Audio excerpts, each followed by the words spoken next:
চাই না। আল্লাহ রাব্বুল আলামিন জানিয়েছেন, ইয়ারফাউল্লাহুল্লাযীনা আমানু মিনকুম ওয়াল্লাযীনা উতুল ইলমা দারাজাত। তোমাদের ভেতরে যারা ঈমান আনে আর ঈমানের দাবি অনুযায়ী যে মানুষগুলো ইলম অর্জন করে আমল করে, এই দুইটা গুণ যাদের ভেতরে আমি দেখতে পাই। ইয়ারফা এটা মুজারে, বর্তমান ভবিষ্যৎ প্রেজেন্ট ফিউচার। আল্লাহ পাক দারাজাতুন না দিয়ে দারাজাত বহু বচন দিয়ে জানাতে চেয়েছেন। এই দুটো গুণে গুণান্বিত যারা অর্জন হবে, দিন যত যাবে তাদের মর্যাদা তত বাড়তেই থাকবে। আল্লাহ শুধু বাড়িয়ে দেবে তা না, বাড়াতেই থাকবে। এই জন্য আশা করছি যারা এখানে স্টেজে চেয়ার পেয়েছেন, ঈমান অবশ্যই আপনাদের আছে। ঈমান এবং আমল করা লাগবে আপনাদের জ্ঞান যোগ্যতা ইলম অনুযায়ী। কারণ বহু মানুষ তাদের জ্ঞান অনুযায়ী যোগ্যতা অনুযায়ী কাজ করে না, এই জন্য তাদের মর্যাদা সম্মান দুনিয়াতে আল্লাহ নষ্ট করে দেয়। কথা বোঝেন আমার, আমি নাম নিলাম না। বহু মানুষের জ্ঞান আছে, যোগ্যতা আছে, কিন্তু সে অনুযায়ী সে চলে নাই। এই জন্য আল্লাহ পাক তাকে তার উপরে তুলতে তুলতে এত নিচে নামিয়ে দিয়েছে যে সেখান থেকে আর উঠে আসা সম্ভব না। আপনাদের এই আসনের যিনি মন্ত্রী ছিল, কোথায় উঠেছিল? আল্লাহ এত নিচে নামিয়ে আছে। আমি সেদিন কোন দেশে যেন গিয়েছিলাম, সিঙ্গাপুর নাকি মালয়েশিয়া যেন, সেখানে যে দেখি নিচে বসলাম হোটেলে, দেখি চা খাচ্ছে। সালাম দিলাম, আসসালামু আলাইকুম। ওয়ালাইকুম আসসালাম বলবে তো না, বসো হুজুর আমরা আগেই পালিয়েছি। আর সালামের জবাব না দিয়ে বলে ওয়ালাইকুম আসসালাম বলবে না, আমরা আগেই পালিয়েছি। আপনি পালালেন কেন? এটা কোন জেলা যেন? রাজশাহী।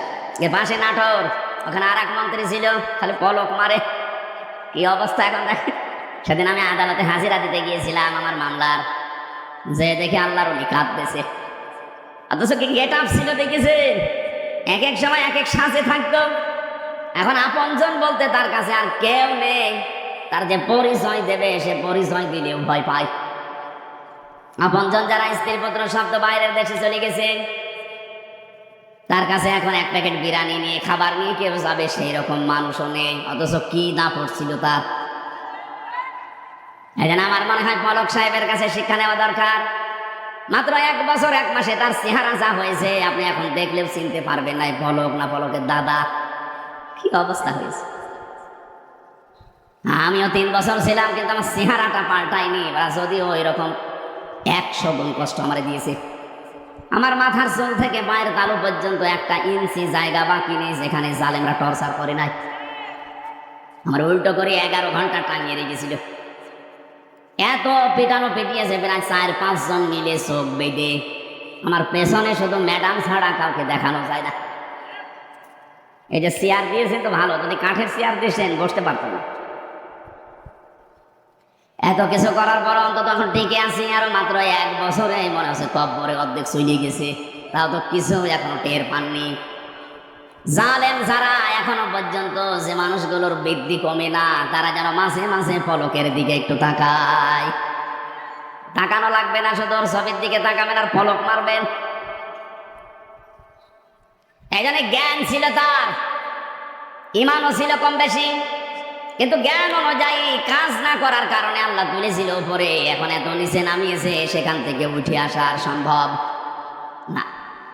যা স্বপ্ন দেখতে পারেন, কিন্তু বাস্তবে রূপ নেওয়া অত সহজ না।